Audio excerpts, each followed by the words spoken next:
Hello and welcome to the Audio Extras. My name's John Lloyd, I'm the producer of QI, and with me is our Director of Research, John Mitchinson. Good morning, John. Good morning, John. And also with me today, our Health and Safety, Retractions and Compliance Officer, Piers Fletcher. Yes, John. Those hairs aren't going to split themselves, you know. Thank you, Fletchy. And we'll be looking forward to a nice spanking later on. I think the thing is that by the nature of the show, we get lots of correspondence and in particular contributions to our talkboard, emails, letters, things like that. Our talkboards are at www.qi.com/talk. And mainly people are just engaging in the process. Some of them are very angry, of course, but mainly they're just being wanting to pitch in and help. And we thought, John, why shouldn't we harness that power? So the power of retraction. The power of retraction, exactly. So we don't get it right all the time. Even Stephen doesn't get it right all the time, and the guests get it wrong quite frequently, and we don't always get the chance to put it right. So we thought this would be that opportunity. This first episode in the B series was called Blue, for argument's sake, although really it descended quite quickly into a general discussion of colour. But one thing we want to talk about here is that there was no word for blue in ancient Greece, which is quite an interesting thought. Flashy. Well, we have to distinguish, as Stephen does, I think, on the show, ancient Greece from classical Greece. The point is that in Homeric times, there doesn't seem to have been a word, although in pre-Homeric times, strangely enough, there is evidence of the use of a blue paint, which they must have had a word for. But by the time they get to Homer, apparently he only uses words for black, white, sort of greeny yellow and purpley red. And the other thing is that he seems to use colour descriptor words in a different way from the way we do now. It's, the chroma quality wasn't the only or even the key issue about colour for them. So, for example, they describe blood as with the same word, which means more or less green, because it's fluid and it's fresh and it's living like sap from a tree, which they thought was green. So it had, for them, colour words had qualities other than the chroma quality. Isn't there the thing that the intensity of colours and brightness and reflectiveness tend to be more important than, as you say, just the pure colour itself? Yeah, I think it might be to do with the fact they didn't have artificial dyes, and so they were, or paint really. So they were referring to, they weren't choosing between different pots of colour. They were saying, what is the essential nature of that thing that seems to be green. And the word blue, I think that the etymology of it is from an ancient Norse word blar, which actually is applied to really things that have sheen, like the sheen you get on a blade of a sword or the wing of a raven, and it's used as well for the way that light strikes across a distant field of grass. So the word blue meant then something that's sheeny, like the sky, like. So when when Homer famously talks about the wine-dark sea, he's not saying necessarily that the sea looks like burgundy. He's just saying that in its intensity of colour and its depth. I suppose so, but oddly enough, John Lloyd and I were discussing this whilst on a boat in the wine-dark sea of the Mediterranean, at drinking wine, and in fact, they are more or less the same colour in reality. Once you're away from the shore, it really does look red. Yeah, the sea's definitely red in Greece, absolutely, and the sheep. No, it's more that the wine was a slightly mucky colour. The point that's being got at here is there's different ways of seeing. When you think of the word blue, but there are many different kinds of blue. The Russians have two different words for dark blue and light blue, and they don't have a word for just blue. So there's goluboy, which means light blue, even though it sounds goluboy, sounds rather dark, and sinyi, which means dark blue. And many Russians won't admit that there's a word for blue. It's not like when your kids are doing art classes, and, very small children, and indeed people who can't draw, they look at a wine bottle and they say it's green, so they draw a green wine bottle. If you actually look, as an artist does, at a bottle, it's covered in all sorts of little different colours, white highlights and red reflections of the sofa and all that kind of stuff. Like skin tones, kids always paint pink, sort of pink, and it looks nothing like human skin, but somehow we recognise it because it's the colours acting as a sort of almost like a sign for. But what about this idea? I like this idea that came up in the research flash that all cultures seem to develop names for colour terms in the same order, that they start out That's right. There's differentiating this between black research and white. done by Berlin and Kay in 1969, and it's about how they compared various different languages and how colour terminology developed. And they discovered that every language, however primitive, has terms for black and white. And then that all the other colours become named in the same order: red before green and yellow, and green before and yellow before blue, and blue before brown, and then brown before the things like purple and pink and orange and grey. Well, that's fascinating, Flashy, because so there are some, very few, I think, cultures that only have dark and light, or black and white colours. And there are some that have three colours, and it's always red, isn't it? Yeah, red's always the first always one, red. yes. Now, why would that be? Is there more red in nature? Blood? I don't know. It's very intense when you see kind of red, isn't it? So, I don't know, but there is another issue which links in, which is this business of nominative determinism. And the question there is, can you perceive something that you don't have a label for? Well, that's a very good point, and that's what I think it's about with the Greeks, is that they didn't perhaps have a need for, maybe if you're saying that they only have a certain number of colour dyes or something like that. They did have some colour dyes, didn't they?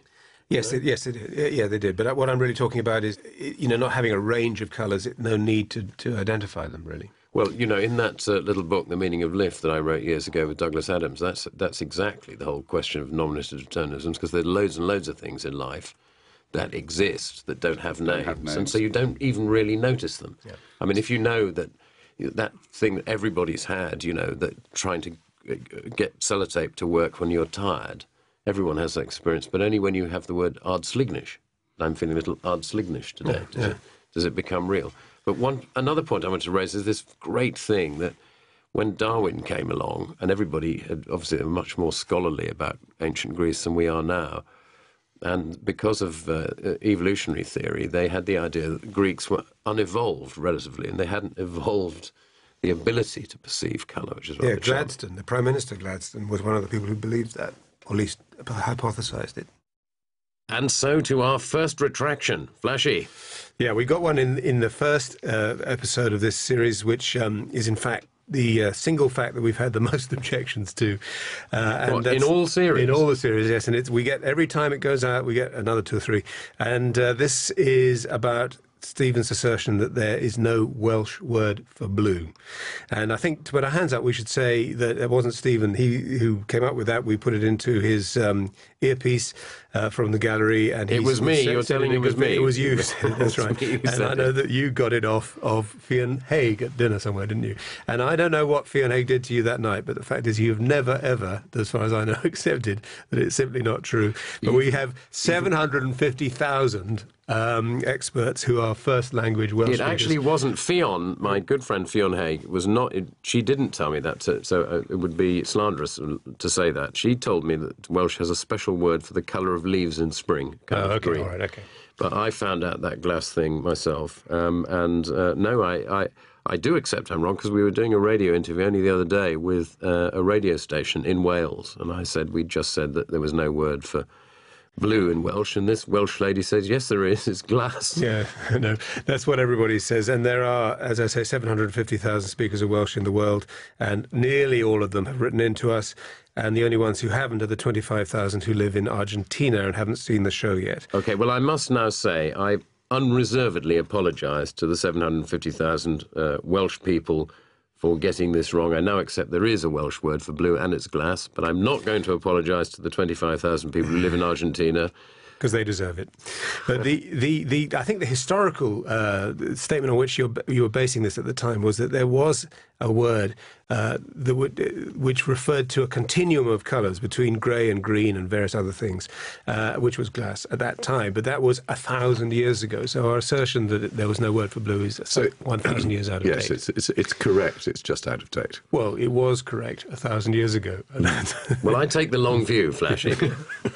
So it's only really and may indeed matter. Become correct again. But it is true that Welsh doesn't have a native word for which means brown. They use the English word brown, but pronounce it brown because they're a very phonetic language.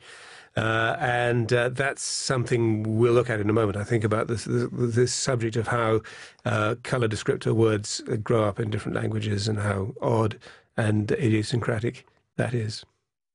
OK, so bows, specifically rainbows. The question, what does a rainbow look like from the other side?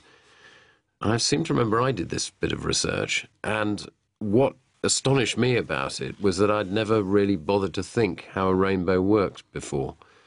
And as I take it, Flash, you'll correct me, I'm sure, if I'm wrong, but basically the raindrops act as kind of little curved mirrors, and so the way a rainbow works is that the sun has to be behind you and has to be water in the air.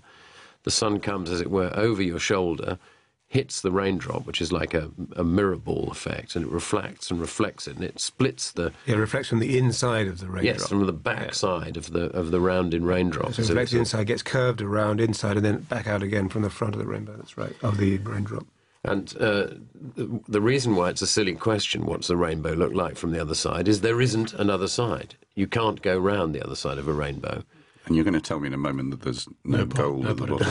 Although apparently the rainbow is stronger coloured at the ends, and it gets more kind of pastely in the middle. So it looks as though it's getting stronger and stronger towards the end, which is apparently supposed to be where the origin of that myth comes from, or that folklore. But so the raindrops that act as a series of little mirrors, and they all have to be at 42 degrees of an angle of view from your eye, but they don't have to be all at the same distance. Yeah, and what's great, I think the great thing about this, and this is so counterintuitive that I think most people won't believe if you tell them this, is that the consequence of that is that the rainbow from a garden sprinkler is the same size as the rainbow on a distant hill, because it's just this circle that's 42 degrees on a cone from the centre of your eye.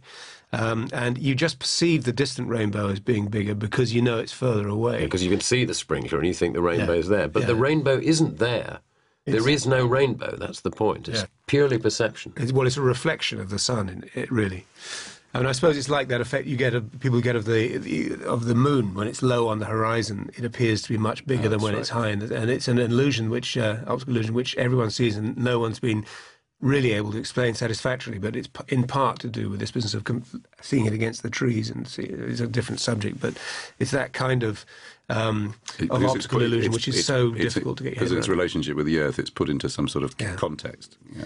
But the other curious thing about the rainbow is, of course, how many ways you can cut it and where you cut it. And in the Western tradition, there's this thing about 7 colours. But I defy anyone to see the indigo band. This is Newton, isn't it? Because Newton had a mystical significance of seven planets and so forth, and he added that in. That's right. Before Newton, it was regarded in the West as having 5 colours, and he thought there should be 7 because it was, as you say, mystical. In particular, there were 7 notes in the major scale. So which were the 2 he invented, though? Indigo and what? Was indigo and orange was, well, he didn't invent orange, of course, but he stuck them in the rainbow and said they were there. And ever since then, that's what we've taken as being the case. But it isn't the case in many other cultures. There are many cultures where there are few. I don't think there are any cultures where there are more than 7 perceived colours, but there are many cultures where there are fewer still. The other interesting thing about Newton's explanation of the rainbow, which was, the first one to be at all satisfactory, his and Descartes', is that they're both, in fact, wrong because they both had theories of light which were based on particles and not waves. And I suppose nowadays a modern physicist would say that that was half right. But the point is that only a wave theory of light can properly explain the different, not just the main rainbow, but the supernumeraries and the other rainbow, which you sometimes see when you get a double rainbow. You get a reverse one, which is inside out. The red is on the inside of the outer rainbow and on the outside of the inner rainbow. And all those kinds of phenomena have to be described using wave theories, which Newton didn't have. But before Newton, there were 5 in the Middle Ages, 5 colours. But the ancient Greeks thought there were only 3 colours in the rainbow. Yep. Now that's equally hard to believe that they couldn't see the gradations, isn't it? What was it? Purple, yellowy, green, and red. Yeah, which very much goes back to what we were talking about with Homer and the paucity of his colour language. So they weren't that bright, those ancient Greeks, then. Blorange. It's often stated on the internet that there's no rhyme in English for the word orange, and we found out that there were at least 2. Yeah. Blorange is, John? It's a hill outside Abergavenny in Wales, from which you look at the not particularly blue sky stretching out across the Black Mountains. Yes. There's no word for blue in Welsh, apparently. Apparently. There's no word for blorange in Welsh either. The thing about the Blorange, here's an interesting little anecdote. The Blorange is a huge hill used to be owned by the National Coal Board, and it's famous for, on it is buried Fox Hunter, the horse that won the gold medal in the 52 Olympics, I think, ridden by Sir Harry Llewellyn, whose son Roddy Llewellyn was quite famous for a number of years. Lives in Leafield, near Charlbury. He did, and he came to the QI Club in Oxford and had dinner, and I didn't recognise him, but I was introduced to him, and I was able to say to him, the Blorange. And he said, how the hell did you know that? Nobody I've ever met knows about the Blorange and Fox Hunter being buried there. It's called the Fox Hunter car park. There's a car park they built on top of him. But, Flash, you've got something to say. No rhyme for orange? Yeah, we got a letter from Mr. J.D. Humphreys, and it's about someone called William Ralph Inge, who was a theologian known as Dean Inge, who died in 1954. And Mr. Humphreys says... Dear Mr. Fry, with the deepest of respect, no rhyme for orange other than Gorange. Shame on you, sir. How about this? And this is this little poem which goes, the dean thus admonished his class, having gloomily wrung out an orange. Keep your thieving great hands off my glass. This drink was made by Inge and for Inge. Orange, the colour, though, is interesting because it was named for the fruit, was it not? The word. I mean, it's also a classic. They call it wrong word division, don't they? Because it comes from the Arabic naranj, yes, and then it just gradually lost. It became the norange became an orange. Oh yes, that's right. Like apron was napron. Yeah, there are a few of those, aren't there? Umpire was numpire. Really, that's fascinating. I know a bit of trivia about Dean Inge. His descendant, Charlie Inge, is one of the three geniuses behind the advertising agency Hornby Clemo Inge that have the Carphone Warehouse account.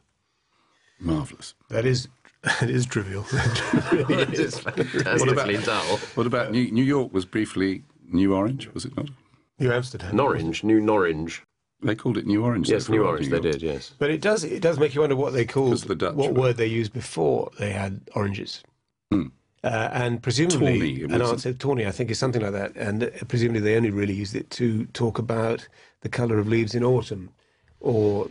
I don't know what else. Marigolds, nasturtiums. Russet. Did they have those things? Russet gets used. What about sunsets? We were speculating that maybe there were no orange sunsets in pre-industrial days. See, I don't know. We'd need to work on that. Nasturtium, there's an interesting word. It means nose tweak. Did you know that? I didn't. Nose tweak in Greek, I think. Or it could be Latin.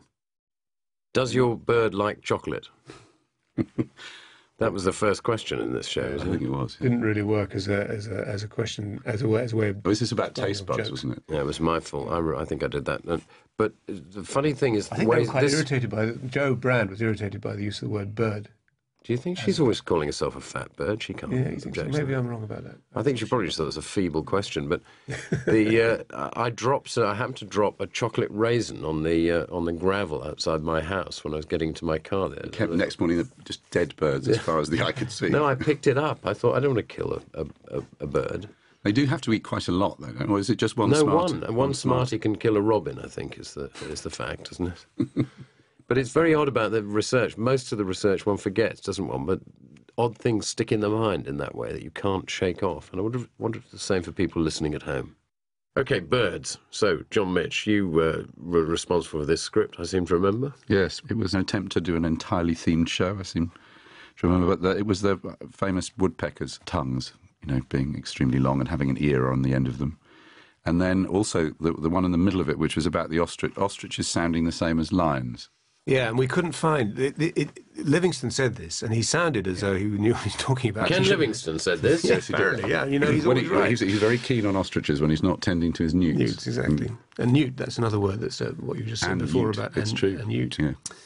An eft it was, wasn't it? Yeah, an eft. Anyway, the thing is that we couldn't find... So we went out and tried to find an ostrich sounding like a lion, and it didn't, as you can hear on the show, didn't sound anything like it. And they boom ostriches, this is the idea. And apparently at night you've had no idea whether it's an ostrich or a lion, except they sound completely different. Oh, I see. So we're not really... That's not a retraction, is it? We're just you say you can't tell the difference, but they sound completely different? Well, that's what I'm saying. That when we listened to the recordings, it would be hard to mistake an ostrich for a lion, whatever David Livingstone says. Yeah, I'm not sure we ever got to the bottom of this. Hang on, is it Ken Livingston or David Livingston? It's David, really. He was the African explorer. David Livingstone, the And was guy who probably- invented the bendy bus. He was probably out of his tree on laudanum at the time. But when we found we did go and get some sound archive clips, did we not, Flash? We did, but they just didn't. They didn't make the point. What they did make was quite a good joke, unfortunately, at Ken Livingstone's expense, or David Livingstone's expense, and they were able to say, well, that's ridiculous, and he must have been an old loon. But the fact is that we never got to the bottom of it, and I'm sure there must be more to it than we let on in the show. There must be some basis for his assertion. And then we Mere majestic waffle. Yeah, there were other fun ostrich things. So you remember that ostriches lay the smallest egg for their body size of any bird. And then we had that Even though it's the largest egg and largest largest cell. largest single cell. That's true. In nature, I think. And it takes about, I think it was to hardball one. It's about 1.5 hours. That's right. And Queen Victoria had one. It says it's claimed that she had one for breakfast, but it seems hard to imagine eating a whole egg yourself. Even she was quite corpulent in later life. And of course, we couldn't get through anything on a bird or an animal without a bit of Pliny, who, of course, was the man who invented the notion that they buried their heads in the sand. He also thought they could hatch their eggs just by looking at them in a strange way. But the myth about the head in the sand was that they do apparently, not that I've been able to see any evidence of this, but they do when they're confronted with danger, that they do stretch their necks along the ground to avoid being seen, which, given that the smallest part of an ostrich is its head, and it's got this enormous feathery arse, it just seems is about as implausible as them burying their heads in the sand. But we just don't know. Anyway. I have got a photograph that I took myself of a South American ostrich, which is called a rhea, burying its head in the sand. But I think it was looking for something. It lost its watch or something like that. You have really got to. I've actually took a photograph of it. Yeah. Well, at least it's an ostrich, a rhea, with its head buried in the ground. When you say it's buried in the ground, I mean, what, it buried its head in itself? Was it he looking put his for head in food? a hole, I think. I think it was looking for its watch or something, yeah. But the point is, I don't think it was trying to hide from it. It was what a they do rhea. is they run like the clappers. It was a rhea that Darwin ate for Christmas Day. He was when they were moored off Port Desire, and he suddenly realised, good Lord, it's a new species. And apparently cleared everybody's plates and the bits and pieces of feather that was left and sent them back to the Natural History Museum. And it's still called the Rhea darwinii. Those are the days, eh? Yeah. The woodpecker's tongue is a very good example of how interesting a job QI is. I don't know whether it was me who discovered that woodpecker's tongue. Did you know about that, John, before we did it? I can't remember. All I remember is it got more, as it were, the tail got longer and longer. I mean, the fact that it wraps right around the outside of the skull and is sort of secured on the sort of the beak. And not all woodpeckers have had tongues that long, but the long ones are, and they have a thing called a Herbst corpuscle on the end of it, which are sensitive to vibrations. So they stick their tongue in to feel where insects are before they. But doesn't the tongue actually go not only around the back of the head, but also actually outside the beak and then back in? It's secured it's secured right around the outside of the head and round at the back of the beak. But it grows, and the reason that they're famous is that. I tell you, John's showing you on his own head that you can't see that on it's the radio, tough. unfortunately. But evolutionists love this because it's simply not possible for something this fit for purpose to have evolved. I mean, but actually, when you see baby woodpeckers, it just grows backwards. It just grows backwards into their skull. So they're not born with very long tongues. It actually grows. I think it's too easy to mock the intelligent design crowd, I'm afraid. I don't think there can be merely pointing out in this case they are mistaken. Well, you raise an interesting point, though, because I think I discovered that fact on a creationist website. And though, people may take issue with the theological conclusions of some of these things, the science is often extremely good because what they're looking for is strange anomalies and really unusual things. And so they do their scientific research extremely well, and then suddenly there's a bit saying, and therefore Jesus is Lord. Hang on, I've turned over 2 pages here. But, you don't want to knock it. And I think, intelligent design, it's really interesting. And one thing that struck me a lot on the website, where people do mock it a lot, is that what they're really mocking is the refusal, as they see it, of the intelligent design people to look at the evidence.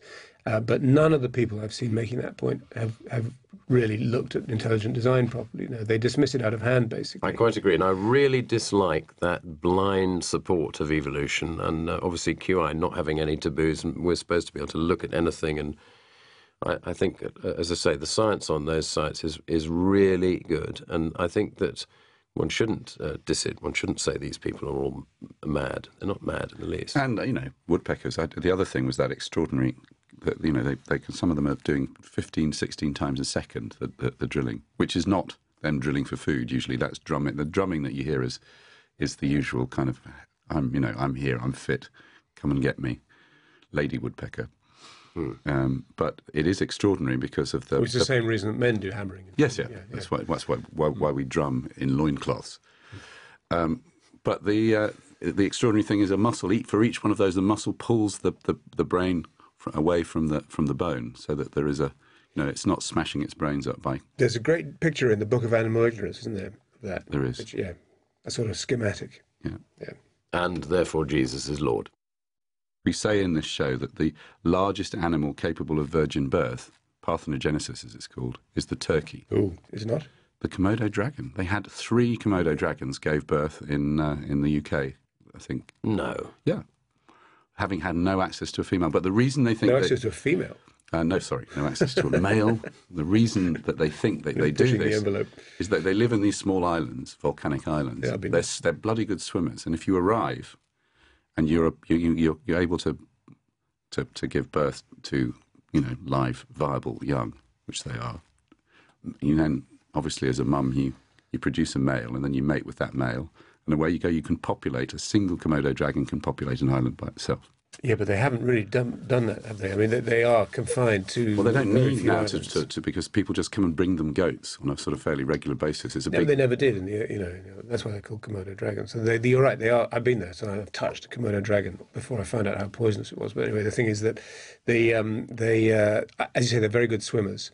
But there's 2 interesting things. One is because they're lizards, they cold-blooded and they can hardly move at all in the morning. They have to wait for the sun to heat their system up before they can do anything. So they just lie there in the morning basking.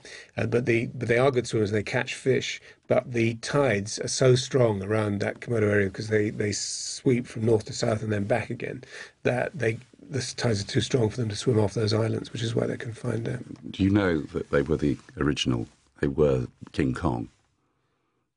Do you know that story? No. Oh, no? It's 1926. W. Douglas Burden, wealthy adventurer, led an expedition to capture a live specimen. Okay?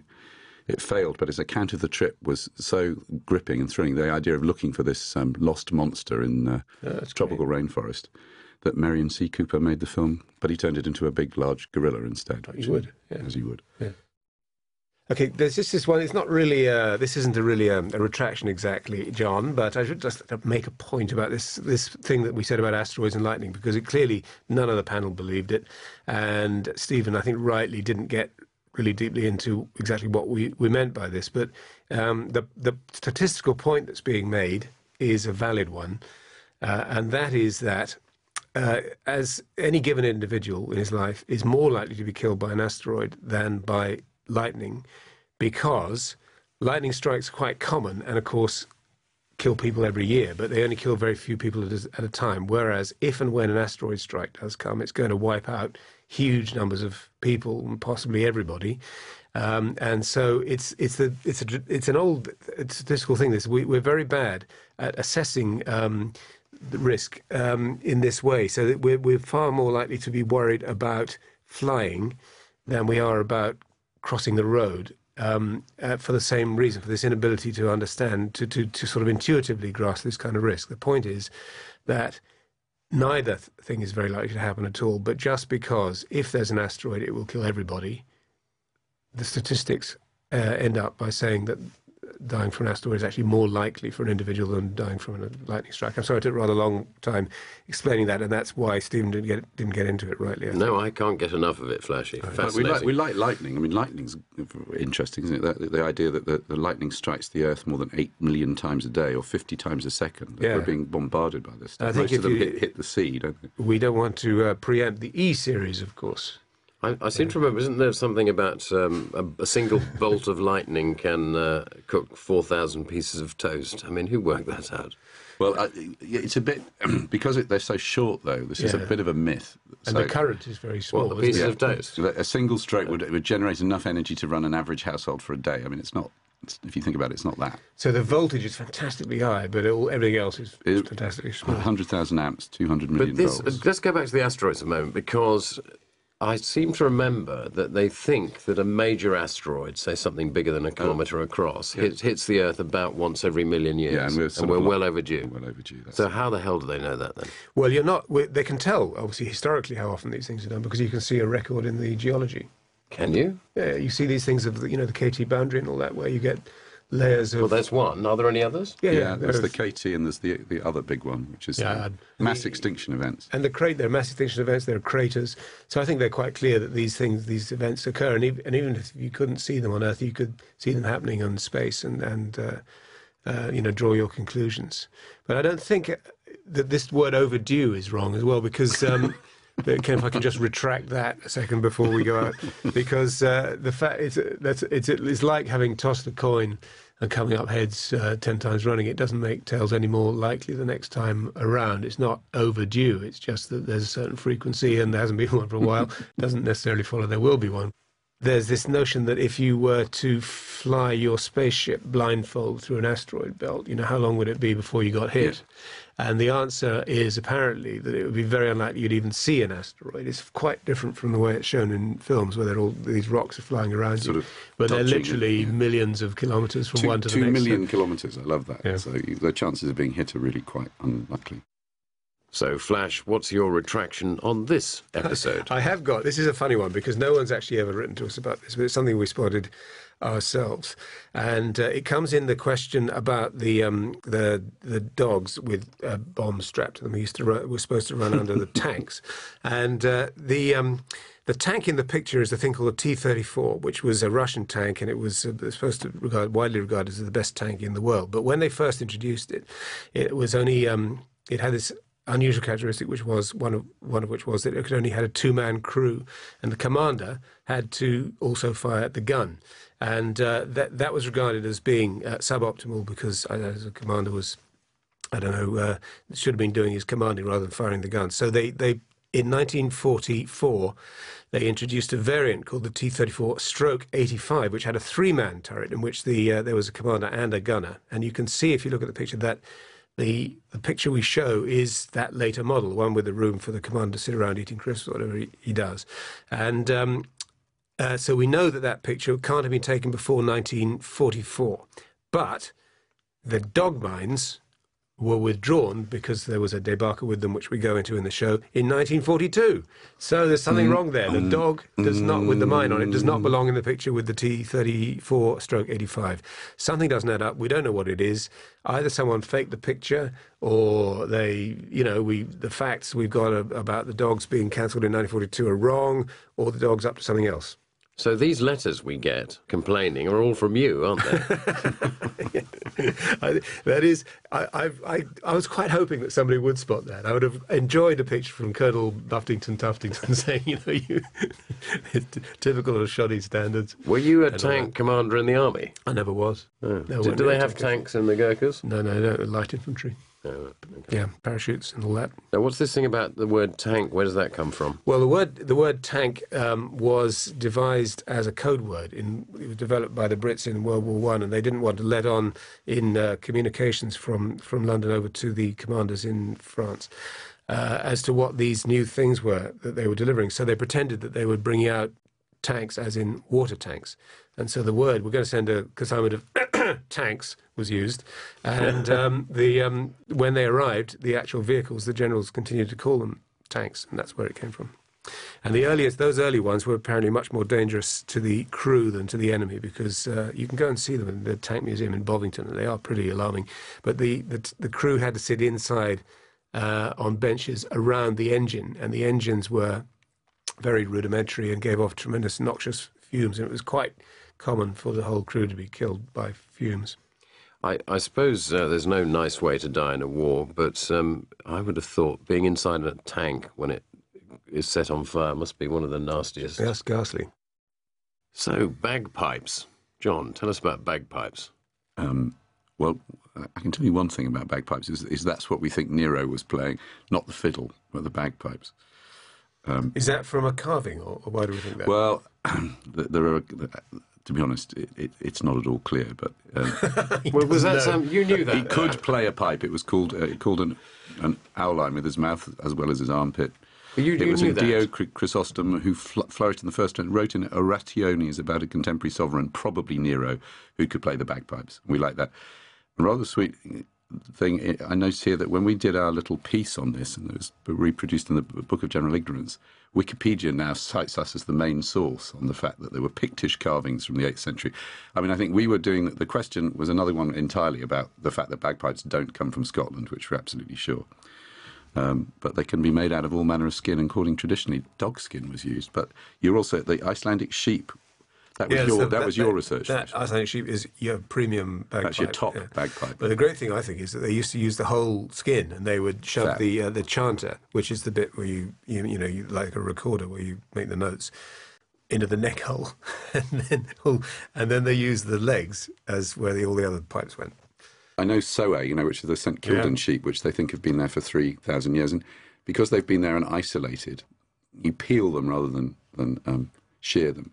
And they have completely lost... I mean, they've never really been herded by dogs. So they look at it, sheepdog goes to try and herd soways, and they just look at it in sort of, blank incomprehension. They're famously good at escaping, aren't they? You can't yeah, all you need to keep soways is a pair of binoculars, apparently. Yeah. Right, so fugo bombs. Bombs, B for bombs, fugo bombs.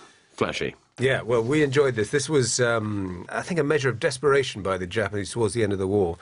And it's a wonderful piece of sort of improvised, but very, in a way, sophisticated weaponry, because they made these paper balloons and launched them in the general direction of America. And the idea was that they would just fly along in the jet stream, which is this stream of very fast-moving air at altitudes of around 20,000 feet. And only the Japanese knew about them at the time. And apparently the reason why the Japanese research on the existence of these jet stream hadn't got out into the in general knowledge was that the guy who found it published his findings in Esperanto, so no one had read the research other than the Japanese guys. So anyway, the idea was they made these balloons out of mulberry paper, and then they attached a bomb, and then they launched them up in the air, and then they had a system of sandbags on the side, and if they've dipped down too low, then there was a machine which just physically cut two of the sandbags off the sides. They'd drop off the balloon and it would go up, and then if it got too high, the altimeter would blow off some of the hydrogen, and then they went along for 3 days and then exploded. And the idea was the balloon itself would burn and be destroyed, and the incendiary bomb would fall into the forests or somewhere in America and cause forest fires. Well, they must be very clever. They must have been incredibly effective. Well, they weren't. The only thing they're famous for, they're famous for two things. One is they caused the only casualties in America, in mainland America, which was a family who found one on a picnic who were tragically killed by it. But the other thing is that the Americans were worried that it would be a morale issue, so they tried to cover up the existence of these balloons. And people would... So there wasn't anything in the papers to say the Japanese are sending these things over. So people saw them and reported them as UFOs. And the government sent out FBI agents to go and suppress the knowledge of these alleged UFOs, and were very successful. And so what's great about this is that whole thing about the men in black coming out and saying, "You saw nothing, madam." It was real. It was for real, and they really were covering up. And they really were things. They really were UFOs. And they were unidentified, I suppose, flying. And is that where it came from? Were there UFOs before then? It must have been in the 40s. The spaceship idea as being the 50s, late 40s, early 50s, wasn't it? I think it was after the war, yeah. Yeah. But anyway, so the men in black, the archetypes of the men in black, are these FBI guys trying to cover up the existence of fugo bombs, I think. The thing I love about this bit of research is that the Americans found it hard to believe that balloons were coming from Japan all that way, which is easy to understand. They thought they must have been launched from submarines or even from POW camps in the USA. But the US Geological Survey investigated the sandbags and managed to pinpoint the launch area accurately by analysing the fossils in the sand. Isn't that great? Isn't that clever? I love the US Geological Survey. I think they're brilliant. The island of Honshu, I think it was. And there's a great story about Robert Oppenheimer, who was the director of the Manhattan Project, and they were worried that one of these bombs was being aimed at them in some way. And so they spotted something they thought was one of these bombs, and they started firing at it, and didn't seem to be getting anywhere. And the director of personnel, who he says was a man of some human wisdom, finally came to my office and asked whether we would stop trying to shoot down Venus. Right. Flashy, we've got a bit of a serious retraction here from you on the subject of kilts. Yeah, actually, we have, but the retraction is more for something we said in the next series, the C series, series 3. We mentioned kilts in this programme in the context of the ban after the 45 Jacobite rebellion. But a Mr. Arlen Donald has written in about our later suggestion that the kilt wasn't invented in Scotland, which apparently is quite a widespread. We're not being original with that. A lot of people say it, but that it's not true, and that the best historians, the best informed historians say that actually it is from Scotland. And not from Ireland, is that the point? Yeah, the competitor is an Irish garment, but the point being made is that the Irish one is a thing called a belted lane, is it, or a long tunic, and that was different from a kilt in that it is one single tunic-style garment made very wide and pleated all the way around. In other words, it's a big bit of cloth you wrap your whole body in, whereas a kilt is basically a man's skirt, which doesn't cover the top half of your body. There's another, the Irish thing is what most people say, but there's another assertion that there was actually an English invention, and that there's this man named Thomas Rawlinson who clothed his workers in his iron smelting factory, which was in Scotland, that he invented the kilt in order to keep them cool, or at least not quite so hot, in his factory. But the problem with that is that there are many illustrations of Highlanders wearing only the bottom part of the kilt, long before Rawlinson's time, and so we don't think that flies either. That's it, really. So, to sum up, in the words of the great novelist John Masters, a kilt is an unrivaled garment for fornication and diarrhea. Yes. I wonder why he wrote that. Weird. So, abominations. Abominations. Not really a B here, but I'm not quite sure. Bible, that's it, B for Bible. And what the Israelites could and couldn't eat, according to the Bible, what was kosher. Well, they still can't eat, I suppose. No, well, yes, I suppose that's right. I think somebody said that to be a good Orthodox Jew, you have to obey more than 2,000 commandments that are all hidden away there in Leviticus and Deuteronomy. Divers' weights are an abomination unto the Lord. I just put that in because I thought it was funny, because it sounds like divers aren't allowed to wear weights. But actually what they're talking about, I think, is people who, you get down to the grocer's shop and they have slightly skewed, weighing machines. And in other words, it says weights and measures. I mean, the nice thing is some of it is sort of King James Bible translation, but it is lovely to know that you can't eat lapwings or ospreys or ferrets. Yes. Yeah. Not a lot of those are sort of things that you'd want to eat particularly. Let's talk about manna. You wake up and your tent is suddenly covered in all this sticky kind of sweet stuff. What is it then? Yeah, go on then. Well, it was supposed to taste like wafers made from honey, but they think that what it is the manna mealybug. It oozes a sweet, white, waxy substance that solidifies in the heat and falls to the ground at night. Now, what got me interested in this is if it was from an insect, a swarming thing that swarms upon the earth, it wouldn't be kosher. And then I thought, hang on, honey. And when I found out actually honey is kosher because it's not of the bee. It's through the bee but not of the bee, which is of course not true. Because we know now that honey is full of bee enzymes. But royal jelly is not kosher. Is not kosher because that's is of the bee. Because it contains secretions from the bee's own glands. And the other alternative theory was that they were magic mushrooms. Manna, which was nice. I came across one just recently, which is there's this guy, Immanuel Velikovsky. Yes, Worlds in Collision. Yeah, exactly. That was his famous book. And he was a psychologist, I think, academically. But he came up with a number of theories that had to do with calamities that had arisen from near collisions between planets. And apparently his view was that manna was probably, I don't understand this quite, but hydrocarbon rain resulting from a close encounter with the planet Venus. Well, oil. Hydrocarbons are oil. Yeah, it didn't make any sense. You said wafers made of honey, John, in one reference in the Bible. Another one says it was like olive oil. Yeah. It's kind of different, isn't it? It does seem to be. I think the point was that Numbers says it's they olive were oil able and to Extra survive. says honey. They were able to survive in an apparently hostile environment because of the grace of God. Was it not that they were it was provided, food was provided for them? Yeah. Whereas it seems that they might just have been superior hunter-gatherers, and finding. The etymology of the word manna is perhaps interesting because it's like that kangaroo thing, maybe. Is it that myth that kangaroo is was said by some to mean I don't know, wasn't it? So someone says to an Aborigine, "What's that thing?" And he says, "I don't know, kangaroo," and they think that's Which turns out to be untrue. But anyway, the point is that manna may have a comparable etymology, which is that there's an Aramaic. If you said, what is it in Aramaic, you'd be saying manhu. Yeah. And this does seem to be a tiny bit of a giveaway that they call this insect the manna mealybug, don't they? No, that must be the other way around. Isn't it? They called it up, yeah. But the line in Exodus when they find the manna is that, and when in the King James Version it says, and when the children of Israel saw it, they said one to another, it is manna, for they wist not what it was, which seems to imply that that's the right etymology. Very good piece of research. Congratulations.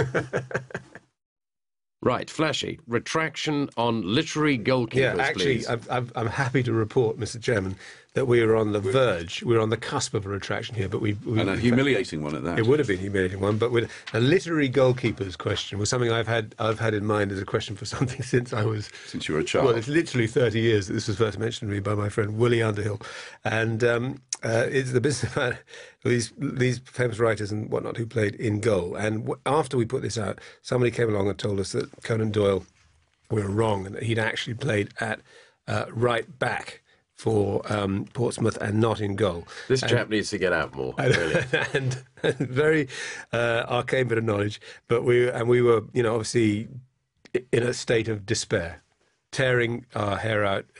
Luckily we had plenty of it, and but then we found some further research, which is that it is true that Conan Doyle played right back for Portsmouth. Before he did that, he played in goal for Portsmouth, but under a pseudonym.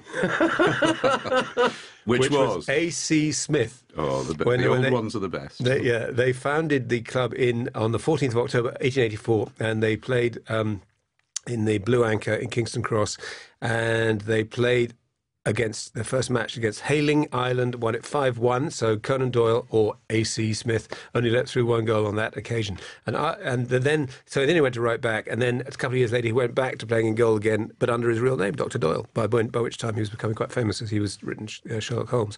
But what I want to know is why would he use a pseudonym? Either because it was something slightly disreputable about being in goal or playing football or something, maybe. Or maybe he was just worried that he was going to let in a lot of goals and he didn't want, the reputational issue. Yeah, there's one thing. Maybe his wife, a woman, not his wife, was with him in goal. And therefore he went to the captain and said, the name's Smith, Mr. and Mrs. Smith. The other thing is, for the most imaginative writer in sort of human history to come up with Smith as a pseudonym. It's not good, is it? It's not good. But there is a tiny nublet, a little sort of retraction bud here, isn't there, with Shostakovich? Because we did say that he was a referee. Oh, yeah. But it turns out he was a referee, but mostly of volleyball matches. Yeah. We think, as far as I can make out, he qualified. Something that you feel strongly through his music, I feel. The relentless toing and froing of the ball across the court. The bouncy bits. Yeah.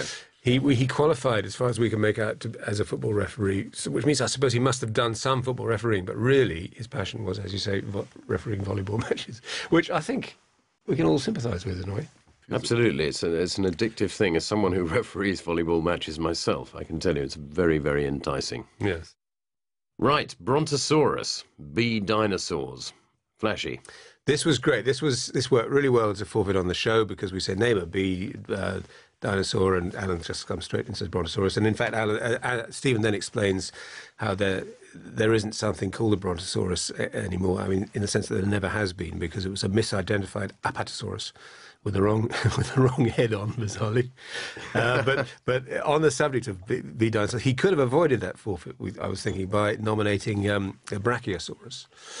which was a real dinosaur, a sauropod. And I think he could have got a few points because there's a very interesting thing about the Brachiosaurus, which was just this huge creature. The sauropods are up to 30 tons, which is 5 times as much as an African elephant. And people had found quite a lot of their footprints, but bizarrely, only the front footprints, and in fact the sort of toe part of the front footprints in particular. So there was an appearance that a 30-ton dinosaur was walking on, not just on tiptoes, but on his front legs, and no one could work that out. And there was a suggestion that they might have been swimmers, but it was felt they couldn't be because they wouldn't be able to go underwater because of the weight would be too great for their lungs with the pressure underwater. And so on. And that they would tip over and never be able to right themselves. But there's a man named Donald Henderson, who is a researcher at the University of Calgary, who's come up with the solution, which is that he thinks that they had spinal air sacs, so they had buoyancy in their backs, and that the Brachiosaurus used to live in swampy water, quite shallow water, but it would go along and it would float at the back end, and it would tip forward, and then its front feet were on the bottom and propelled it forward. So it was like punting itself along in the water, which is a bizarre notion and completely explains why you only ever see the front footprint. And the back end was just floating. I think it's a great image, and I would have given Alan points for that. It's ludicrous. The whole idea is completely ludicrous. How do they know it's only the front feet anyway? Well, because the footprint. Well, because the shape of the, it could have been a two-legged dinosaur with only 2 legs. These people are not fools. Well, a two-legged dinosaur. No. I just want to say another thing that interests me there is that the fact that a 30-ton monster like that walked on tiptoes. Lots of animals walk on tiptoes. Horses, all horses do. Did you know that? Well, I did know that the bone structure is such that there is the non-plantigrades. Plantigrades and digitigrades. Yes, right. All animals are like one or the other. Elephants as well. Elephants too, yes. But I mean, they're not actually on the tippy part of their foot. The bone structure is such that they're like a human on tiptoes. That's because, but they've got a flat pad. That's because what we see as their knee is usually their ankle. We get that. But there's the interesting thing that if an elephant stands on your foot or any part of you, as long as its not toenail isn't touching you, you would be perfectly all right because there's a soft pad. But I've never tried it. But here's the thing: you talk blithely, Flash, there about 30 tons, and we think these dinosaurs were enormous. But the blue whale, unjustly, I know some people feel maligned on QI because it's always the forfeit to every question about anything large. But they are so much larger than the largest dinosaurs. Yeah. A female blue whale can lose 50 tons. When I use the expression breastfeeding, advisedly, but when they are absolutely enormous, 30 times bigger than an elephant in terms of weight. And the blue whale is the largest creature there's ever been. Yes, absolutely. What's weird about whales and all those marine mammals is that they evolutionarily they start off as fish or something, terrestrialize, go through all the malarkey of developing lungs and legs and things. It must have taken millions and millions of years to go have that evolutionary process, and then go back in the water. Whether they're wrongly bizarre, equipped. I quite agree. That whales have hip bones. Yeah. Did you know that? If you look at the X-ray of a whale's flipper, it's so like a human hand. Do you know what the closest relative, though? I mean, there is a bit of a clue here. The closest relative is the hippo, which, if you think about it, is a large mammal that spends a lot of its time floating around. Closest relative to the panda, is this? The closest relative to the blue whale. Oh, okay. Or the whales generally. But you know, that's one of the reasons, the interesting thing, why they think that why marsupials never developed a water-going marsupial, which you'd think that would be a good idea, wouldn't you? Because lots of niches there to exploit, is because of the peculiarity of marsupials needing to have the little arms that carry the fetus upwards from the vagina to the pouch. So there was no evolutionary pressure for their front arms to turn into flippers. They had to have front arms. One thing you need to be a marsupial is to be able to climb up your mother's stomach. I think he's improvising again. Yeah, when you think of the blue whale, what an amazing, huge thing it is, and you think, why would something evolve like that? What did that evolve from? Sardines? What? They're mammals, John. What? They're mammals. All right, well, for pandas. They are so not mammals. I mean, people... Oh, yeah. What do you mean they're not mammals? Of course they are, but... Have they got hair? It just seems... Yes, of course they have Where? hair. Inviting ridicule. Whales have hair? Yes. Where? On their skin. Do they? Yes. All over? Well, I mean... Just moustaches? in the same way that we have hair all over. We know we have more hair follicles than a chimpanzee. No. Yeah, it's that's just a great fact. That Speak is, for you've yourself, been mate. hiding that one for 5 years. I think you'll find it in the Book of Animal Ignorance. But they just have thicker, coarser hair. That's fact courtesy of Chris Gray, I have to say, one of our top researchers. But it's a wonderful idea. And it's a bit the same. They do, like elephants have got hair. But it's not the first thing you think is look at that great... Well, of course, mammoths used to be pretty shaggy. That's good to know. Right, so bears. This is one of the themes of this particular show. John, tell us about bears, particularly about things that aren't bears. Well, I mean, yes, pandas, which actually are bears. But for a long time, people didn't think that pandas were bears. They thought they were raccoons, large raccoons. But now, through DNA, but also through, looking at them closely, it's fairly obvious that they are bears. Although they're bears, I think one of the things is that misconception about bears is that they're carnivores, which of course they are. But even brown bears and black bears in America, I mean, 80% of what they eat is not flesh; it's fruit and veg, largely. Bees, they like bees. But pandas, Bees? they eat They bees. eat bees? Yeah, eat bees and honey. You know that. I didn't know Winnie that. the Pooh. No. I knew they ate honey, but not bees.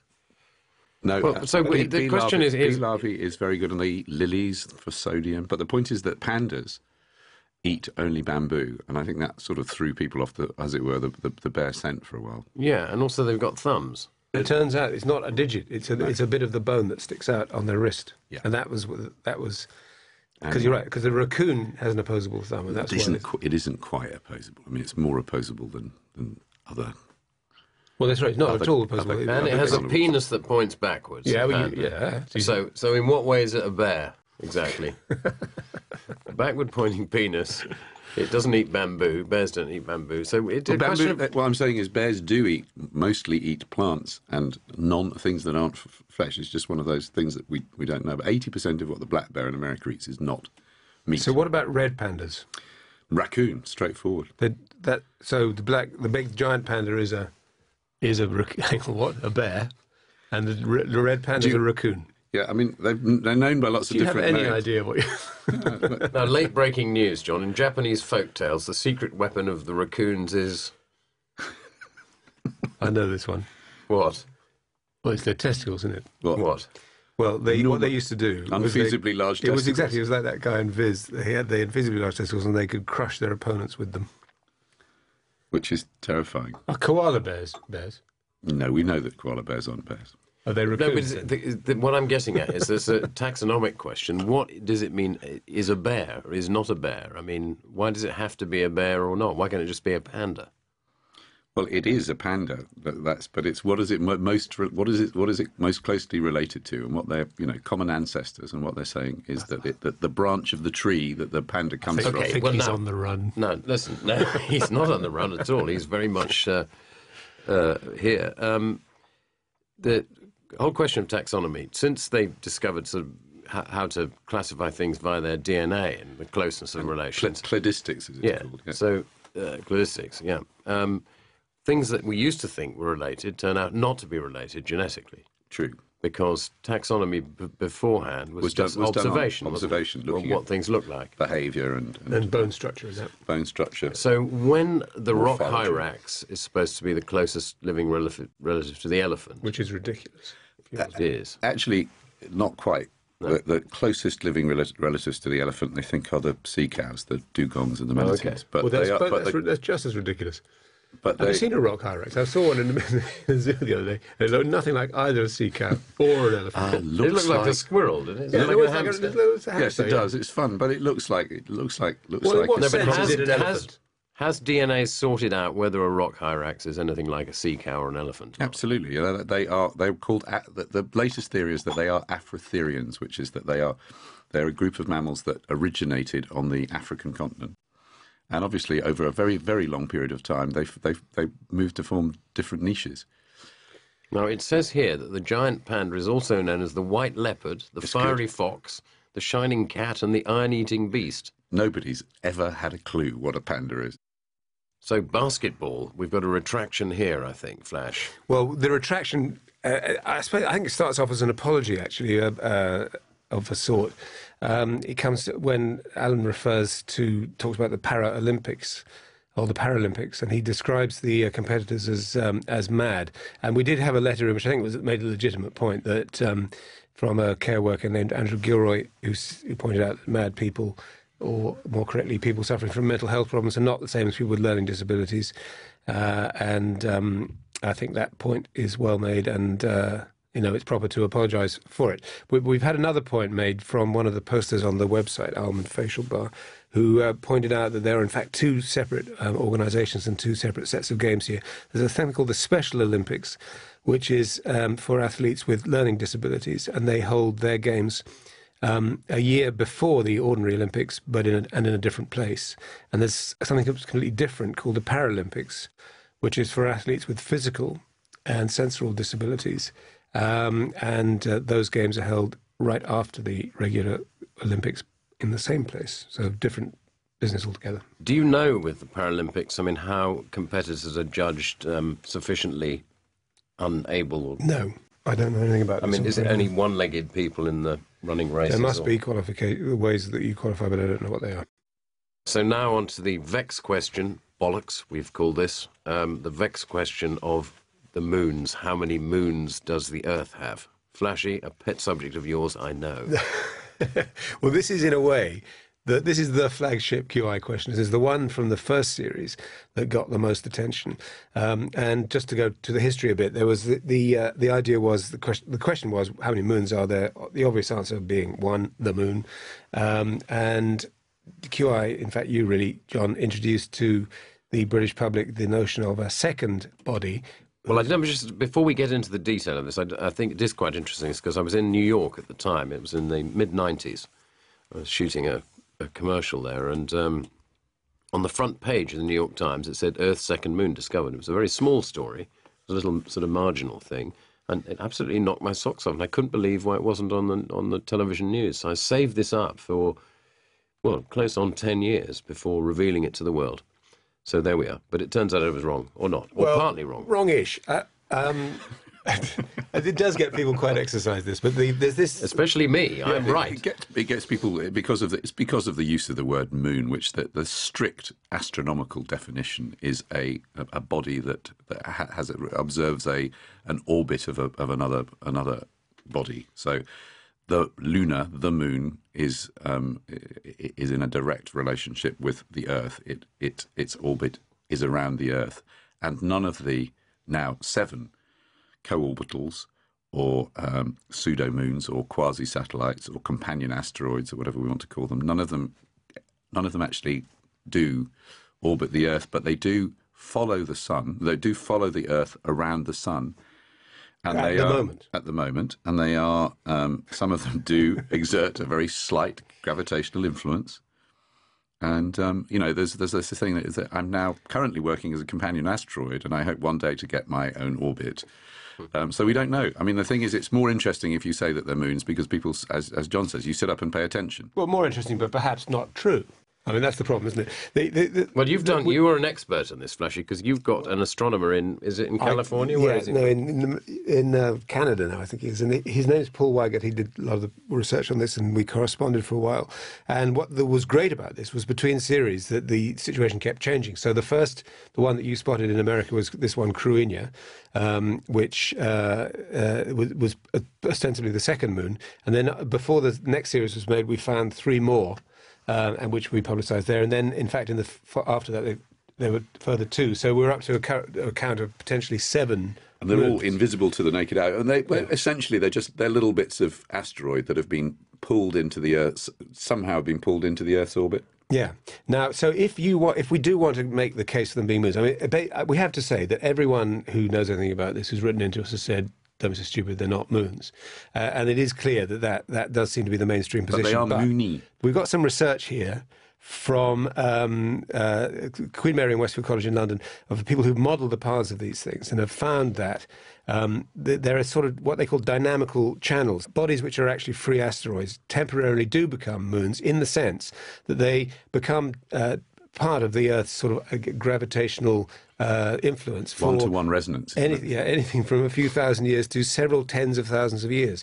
And one of the ones that is thought to be settling into such a resonance over time is Quiteinteresting. So, there is, although it's, we're pushing it, frankly, the fact is that there is some basis on which you could run an argument that there's more than one moon of the planet Earth. Well, I don't know why pushing it. What happens is you come up with an astonishing piece of information like this, of these weird things that well, let's not call them moons. Satellites, I think, is fair, which comes from the word meaning an attendant. So they're definitely in attendance on the Earth, aren't they? They're trailing around after it like a sort of I like companion asteroid. It sounds very sort of audio. And they have this weird horseshoe-shaped orbit. They don't go round anything. They're sort of like swinging, like a sort of fairground attraction, and following the Earth around the sun. Now that is actually odder than the moon in some ways. Although, and I know they're not visible, but 3 miles wide seems to me quite a large lump of rock.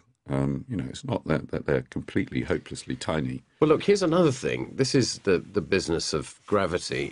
These things, what's the orbital period, Flashy? 770 years. For Quiteinteresting, yes. 770 years it's orbiting, following the Earth in a path around in a short horseshoe. How the hell, what's the mechanism that makes that happen? I don't get that at all. But there is also, come on, Flash, defining a moon. Although we've tried to do it, even astronomers, there is a bit of wiggle room here about how to define a true moon. I say it's hard to say what a true moon is, according to Carl Murray. Is that the man? Yeah. One of the other researchers. He said there are 3 classes of moons: large moons in near circular orbits around a planet, like the moon, having formed soon after the planet; smaller fragments that are products of collisions; and outer irregular moons in odd orbits or captured asteroids like Quiteinteresting. Yeah, and also the other thing is, there must be lots of bits of rubbish floating around which orbit the Earth. You don't describe them as moons because they're, they're basically rocks. And at what point does it become small enough not to be and the artificial things, of course, as well. That's right. Well, here's another thing. This massive object, the moon, and what is it, about a quarter of the size of the Earth, held in this amazing sort of static orbit position thing. You'd think, wouldn't you, that the gravitational pull of, just stuff bumbling around in space, there'd be lots of these things. You'd think there would be loads of fragments and bits of dust and things the size of a pebble. Why aren't there those? Why is there only one? Isn't it an odd thing? There's only one gigantic thing. Isn't it just time again that Quiteinteresting, they say, may actually end up being a proper moon for a while, for 3,000 years. But how long have we been watching QI? Yeah, we'd be able to. Human timescales are always deceptive, aren't they? The thing is, people think, it's rubbish. There aren't any other moons. How silly! There's only one. Everyone knows that. But the idea that a thing the quarter of the size of the Earth has been sitting there since time immemorial, and that there's only one object that is in that exactly, as you say, one-to-one resonance with the Earth, and it's that huge. Why aren't there medium-sized things? Well, there are for other planets. I mean, it's just a characteristic of our particular planet. Yeah, I know, but it's just odd, isn't it? I find that extremely odd. I think this is one of the things about QI, is that because we do it all the time, we're used to finding odd things, and we sort of kind of take for granted that things that are astounding are actually very, very strange. And the point is that the whole point about this moon question is we're all discovering stuff that we didn't know, and it is that wonderful idea that the closer you look, although space on one level looks incredibly empty, it's still full of things that we got masses and masses more to discover. Let's give the last word to Fathi Namouni of Princeton University, who says, we found that Quiteinteresting is likely to use the new dynamical channels to become a real moon of the Earth and remain as such for 3,000 years. So we may not be right today, but we will be one day. The series in 3,000 years' time, we're going to be right, and I'm going to be vindicated. Right, so births. The idea that Julius Caesar was born by caesarean section is quite widespread. In fact, I think it's one of the few things everybody thinks they know about Julius Caesar, and in fact, it's given as the derivation of the medical term by the Oxford English Dictionary. But this isn't true, is it, Flash? No, in fact, the thing is that we don't know very much at all about his birth, which is what we say in the show, but we do know that it wasn't by caesarean section because his mother was alive when he was an adult and mothers didn't survive caesareans in those days. But the funny thing is that the term caesarean wasn't applied to the operation until much later. In fact, in the 1615 is the first citation of that. And the tradition that Caesar himself was born that way seems to be medieval. There is a mention by our friend Pliny of the idea that the first Caesar, Caesar's remote ancestor, was born in that way. But that's also disputed etymology, and in fact, doesn't seem very likely. Sorry, is that John? the cahterine? Yeah, the idea that it comes from the word to cut Yeah. in Latin, but it could mean any number of other things. So that it's quite hard to work out how the association has come about. It may be from various later Roman laws enacted under the Caesars that had to do with C-sections. Oh, hang on a minute. I thought Caesar meant elephant in ancient Punic. Well, there's that. There are all sorts of possibilities. And it's really complicated, I think you'd agree, Flash. I mean, he's Gaius Julius Caesar, which, as far as I can work out, means that he was... Gaius is his given name, and that he was part of the Caesar branch of the Julian clan. That's right. Yeah. He was... So Julius and Caesar were both what we would think of as surnames. Yeah. And, in fact, the dictator's father was called Gaius Julius Caesar, and so was his grandfather, because these Roman aristocratic families use very few first names, a very small choice of first names. So often you get several generations all called exactly the same thing. I mean, other derivations, there's Caesarius, meaning hairy, but as most of the pictures of him seem to show that he was rather bald, doesn't seem very likely, unless, of course, they were a family name who were... No, he was famously bald, wasn't he? And that's why he always wore his laurel wreath to hide his receding hairline. But oddly, he plucked every other single hair on his body. Did you know that? I didn't know So he that. liked being bald everywhere else, but not on his head. Cesius for grey was another possibility, but apparently his eyes were black, so quite what was grey is not clear. So, although there is this Punic word for elephant, which But the point possibly is that because whatever one of his is the Julian derivation ancestors had killed an elephant. But Yeah, exactly. The point is, whatever the etymology of it is, it wasn't a matter of what Julius Caesar, the dictator, did. It was to do with some remote ancestor who was the first person called Caesar. So you think that, so even if he was Caesarian, it wasn't... No, well, hang on a minute. Just to go back on that. The modern idea is that the name of the operation comes from its association with Julius Caesar. Yeah. Which is an erroneous, which is it's probably true to say that that's where the name comes from, but it's an erroneous association. But Flash, you found the first Caesarian, have you not? Yes, well, yeah, this is quite Was he well. not a swineherd, a medieval swineherd? It's supposed to have taken place in 1500. I think this is slightly, it's not all that well attested, but there's supposed to be in this chap, Jacob Nufer, who was a swineherd who performed a Caesarian on his wife, who was the first... it was the first time that both mother and baby survived such an operation, allegedly. And everyone says, well, that's because he was so clever at doing it on pigs. And it might be true, but in fact, the story's not recorded until about 80 years after the event. And really, you don't get successful C-sections taking place routinely until the 19th century. There was one of the things that blocked it was this idea in Christian communities that women should suffer. It was a sort of biblical injunction that women should... the quote is sorrow to bring forth children, so it would actually sort of sinful in some way to either for them to use anaesthetics or to be saved from suffering. But then Queen Victoria did use chloroform. And didn't they, after childbirth, the churching of women, I think it's still in the prayer book, you have to go through a sort of a purification ceremony before you're readmitted back into into church. Okay. Yeah. But why were they? I've never been able to understand why the Caesars were called Caesars, because it was after Julian. Yeah. Julius Caesar. They were all Caesars up to Hadrian, weren't they? They were emperors were known as Caesar. Well, yes, I suppose it was like calling the Queen Windsor or something like that. It was the imperial family, the head of the imperial family. But I agree. I don't know that. And of course, the word Caesar then gets into other languages like German Kaiser and the Russian Tsar, and the I suppose the salad, Persian is the Persian Shah. And the Caesar salad. No, Shah. Well, yeah, but Shah, that's slightly different, isn't it? Isn't that Persian for king, as in Shah mat, checkmate? Isn't that supposed to be? Yeah, but is the etymology from Caesar? It could be. We don't know. That's all we have just time don't know, for. John. Thank you very much, elves. Very good work. Can I just say that Caesar salad isn't any relation? It was Cesar Cardini, who ran an Italian restaurant in Tijuana, Mexico, who invented the salad in 1923. Well, thank you very much. That's all we have time for.